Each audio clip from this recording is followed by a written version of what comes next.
Hello दोस्तों, मैं हूं unknown teacher from unknown teacher dot in. दोस्तों अभी हम करेंगे एक्सरसाइज 3.2 क्वेश्चन नंबर 6 का पार्ट ए। तो पार्ट ए में दोस्तों पूछा गया है what is the minimum interior angle possible for a regular polygon why. तो जो पूछा गया है कि एक रेगुलर पॉलीगन में मिनिमम इंटीरियर एंगल कितना हो सकता है। ठीक है, तो जैसे हमने इंट्रोडक्शन क्लास में पढ़ा था कि एक पॉलीगन होने के लिए जो मिनिमम नंबर ऑफ साइड्स का रिक्वायरमेंट है वो है 3। तो 3 नंबर ऑफ साइड्स से जो हमें पॉलीगन मिलता है वो है ट्राइंगल।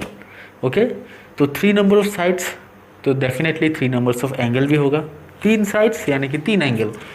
तो अभी हमें निकालने को कहा गया है minimum interior angle possible for a regular polygon. Regular polygon में मिनिमम इंटीरियर एंगल कितना हो सकता है रेगुलर पॉलीगन। ओके, ये याद रखिएगा। रेगुलर पॉलीगन में मैं ज़्यादा जोर इसलिए दे रहा हूँ क्योंकि मैंने जो आपको एग्जांपल दिया ट्राइंगल, वो सिर्फ ऐसे ट्राइंगल के बारे में मैंने बताया।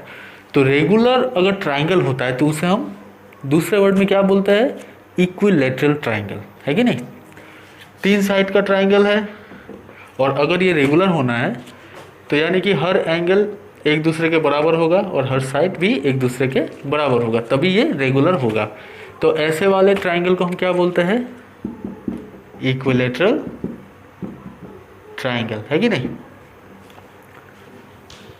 तो अभी हमें कंसीडर करना है इक्विलैटरल ट्राइंगल का एग्जांपल, क्योंकि यही एक मिनिमम एंगल वाला पॉलीगन है। तो अभी हमें लिखना है let us consider a regular polygon with minimum number of sides, जो कि है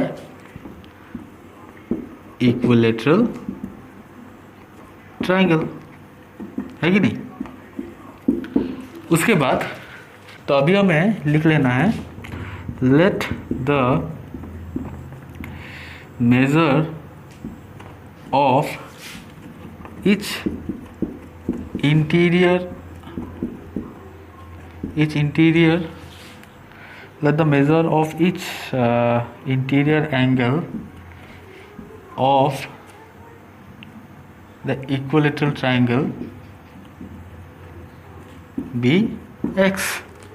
ठीक है, हमने सभी एंगल का मेज़र x लिया क्योंकि इक्विलैटरल ट्राइंगल है। अगर मैं एक भी लेता हूँ तो बाकी 2 भी सेम ही होगा। And we know that the sum of the measure of all the angles of a triangle is 180 degree. तो क्योंकि इक्विलैटरल ट्राइंगल है इसलिए x plus x is equals to 3x equals to 180 degree.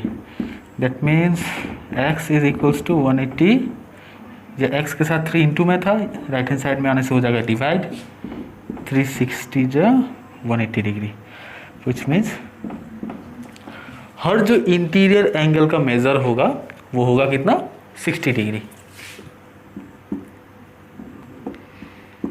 यानी कि जो minimum interior angle possible होगा एक regular polygon के लिए उसका मेजर होगा 60 डिग्री। ठीक है, यही मिनिमम डिग्री का इंटीरियर एंगल होता है एक रेगुलर पॉलीगन के लिए।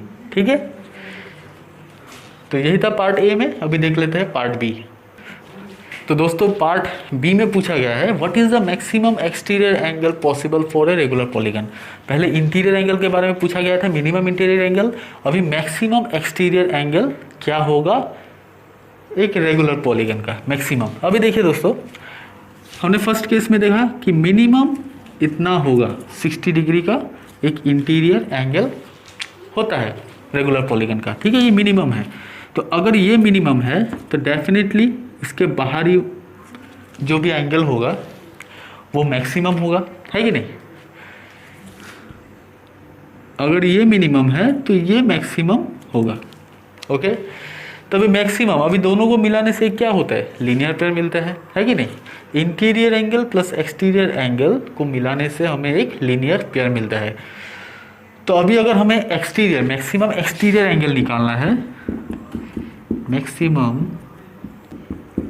एक्सटीरियर एंगल निकालना है, तो अभी हमें क्या करना होगा,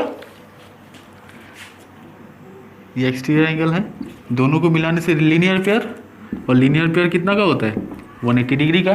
तो 180 डिग्री से अगर हम इस वाले एंगल को माइनस कर दे, यानी कि इंटीरियर एंगल को अगर माइनस कर दे, तो बच जाता है सिर्फ एक्सटीरियर एंगल।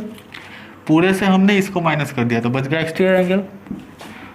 तो इंटीरियर एंगल को अगर हम माइनस कर देते हैं तो अभी हमें मिल जाएगा maximum exterior angle. Interior angle कितना था 60 डिग्री, तो 180 से 60 माइनस करने से 120 डिग्री। तो यही मैक्सिमम एक्सटीरियर एंगल होगा एक रेगुलर पॉलीगन के लिए। ठीक है, तो एक्सरसाइज 3.2 इसी के साथ ख़त्म होता है। तो अभी हम नेक्स्ट एक्सरसाइज 3.3 करेंगे।